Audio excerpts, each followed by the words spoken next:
Қайырлы күн, құрметті оқырмандар. Елбасымыздың ұлы даланың жеті қыры мақаласы аясында ұлттық мұрамыз атқа міну мәдениеті тақырыбындағы сторителлинг. Елбасының ұлы даланың жеті қыры мақаласында қазақ даласы әлем халықтары көз тіккен, қызыға қарайтын дүниелердің барлығына тұнып тұрғаны айтылған. Соның бірі ұлттық мұрамыз атқа міну мәдениеті. Жылқы шаруашылығы жер жүзінде ұлы даладан тараған тарихтан белгілі.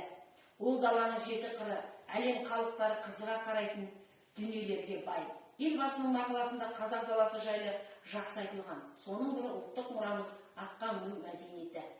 Еліміздің солтүстік өңірінде энолит дәуірінде тиесілі Ботай қонысында жүргізілген қазба жұмыстары жылқының тұңғыш рет қазіргі Қазақстан аумағында қолға үйретілгені дәлелденген. Жылқыны қолға үйрету арқылы біздің бабаларымыз өз дәуірінде адам айтқысыз үстемдікке ие болған. Ал жаһандық аумақты алсақ, шаруашылық пен әскери саладағы теңдессіз революцияға жол ашты.